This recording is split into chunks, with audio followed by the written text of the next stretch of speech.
शेतकरी मित्रांनो नमस्कार। शेतकरी मित्रांनो, आता सध्या आपल्या भागामध्ये मिरचीची लागवड चालू आहे।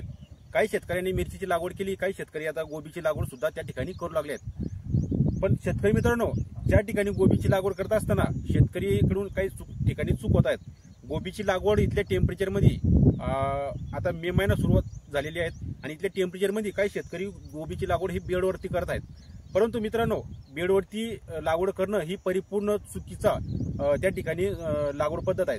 कारण की इथल्या टेम्परेचर मध्ये आपण जर का बेडवर आपली गोबीची लागवड त्या ठिकाणी करत असलो तर ती गोबीची लागवड करत असताना वरलं जे पाणी पडतं ठिबकद्वारे, तर ते पाणी डायरेक्ट परिपूर्ण त्या ठिकाणी निचरा त्या ठिकाणी होत असतो।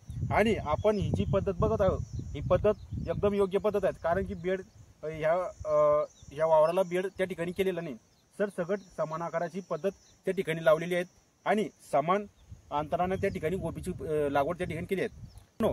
15 मेच्या पुढची लागवड ही गोबीसाठी योग्य आहे।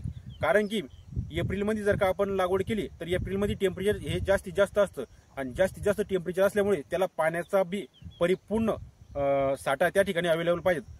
नंतर शेतकऱ्याकडून काय होतं, पाणी कमी पडल्यामुळं गोबी पीक हे ग्रोथ त्या ठिकाणी घेत नाही आणि एप्रिल महिन्यामध्ये जास्तीत जास्त पाण्याला आपल्याला सामोरं जावं लागतं। कारण टेम्परेचर जास्त असल्यामुळे पाण्याची समस्या त्या ठिकाणी शेतकऱ्यांना उद्भवू शकते।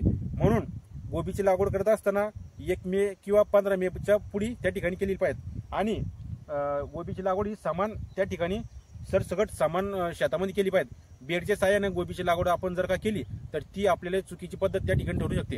कारण टेम्परेचर जास्त आहे, टेम्परेचर जास्त असल्यामुळे गोबीचं ज्यावेळेस आपण ठिबक सुरू करतो, बेडवर जर काही असलं तर बेडवर ते पाणीचा निचरा परिपूर्ण खाली बरगळत असतो आणि जर ही जी लागवड आहे ही योग्य लागवड आहे, ही सपाट असल्यामुळे हिचं जी ओलावा आहेत हा जमिनीमध्ये असा समान आकारात पास होत असतो। तर गोबीची लागवड करत असताना बेडवर ही चुकीची पद्धत आहे आणि समान सपाट शेतामध्ये ही योग्य पद्धत आहे। तर मित्रांनो, धन्यवाद।